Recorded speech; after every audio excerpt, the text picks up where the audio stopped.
many teacher units is Lawrence County slated to lose in the next school year, and how would your administration try to offset that? And is there a certain area or community that would be hardest hit? I'll be honest, since I've been in this campaign, I hadn't looked at all the numbers. I can just remember what I can remember from talking in some of the meetings. I think we're losing anywhere from 4 to 12 teaching units. I think the hardest hit was Speak High School or Speak School.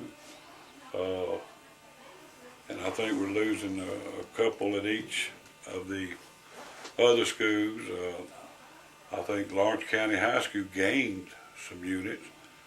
And again, I don't want to say all the numbers exactly because I wasn't prepared today to look at that, but I'll give you time, I'll find it for you.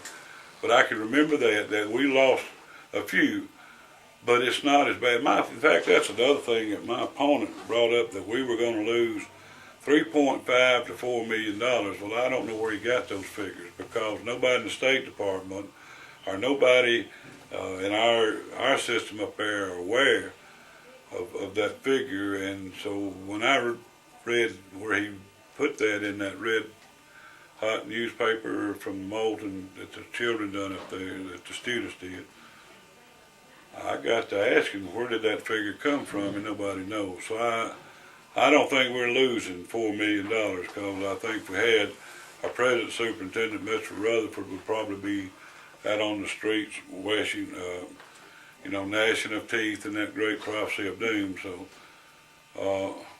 and if we are losing that much, maybe this is something we better look at real big. We may have to go back to selling sugar sodas, violate the State Department, raise our funds. But If you're elected superintendent, what would be your first official task?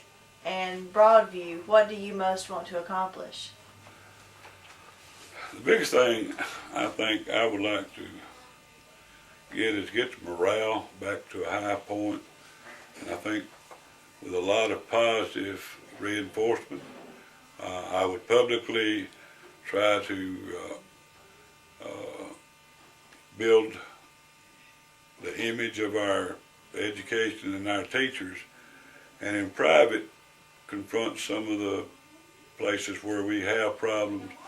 This needs to be done in a private situation, because a lot of these folks and a lot of administrators are making mistakes they don't realize that they're making. So there's no need browbeating them. I think the first thing we do is try to get the morale up, because when morale gets higher, things get a lot easier to get done. If you are elected, you would be the direct boss of 2 of your children and your wife.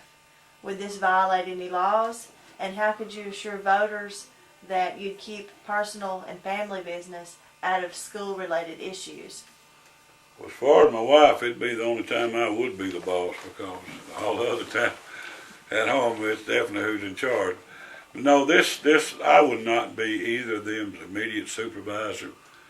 So therefore, the only time that it would be I guess a conflict of interest to me, or if they become before the board for something, or they get into some kind of trouble and allegations, that I would have to play a part in. And in a situation like that, I would have to excuse myself from handling that, and I probably would ask the board to appoint somebody instead of me appointing them, because if I appoint them, that's just as good as saying, well, he done that. But I would ask the board to appoint a supervisor or an administrator, or get a mediator from AEA or somebody come in to handle any situation where their livelihood would depend on my recommendation. Your current position as transportation supervisor and maintenance is not an easy job. But if you are elected superintendent, how will you go about finding your replacement that would take over the job that you have now? Okay. Well, I could definitely say we've talked about this, because a lot of my, I won't say employees, I won't say that. They're not my employees, they work for the county.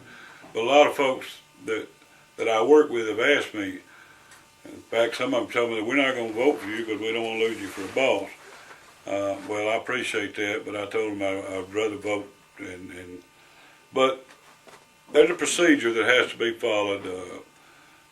First of all, there would be a committee that would screen all applicants.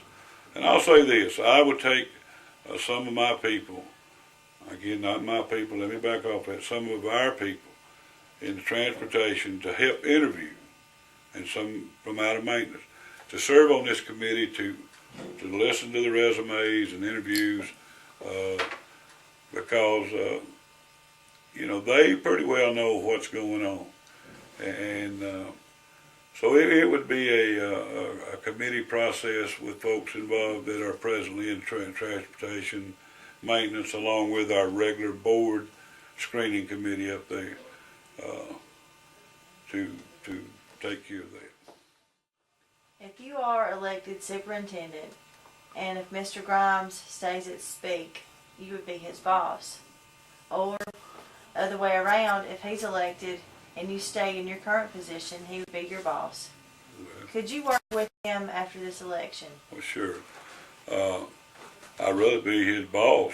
I'll be honest about that. But, I can work with anybody. I've never, when you deal with as many, I guess, different personalities that I deal with in transportation with bus drivers,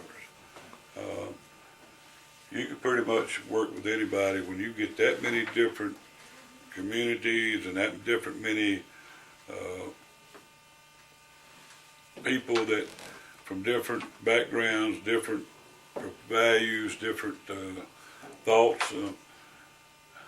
So yeah, I could work with him, no problem there. In fact, I would hope that he would continue to want to. So if I was the boss, I would hope he would continue to want to do a good job, and I definitely wouldn't hold him back.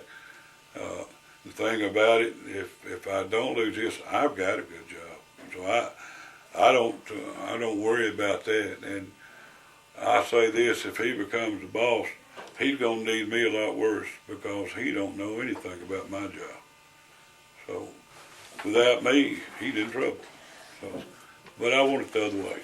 I want to be the boss.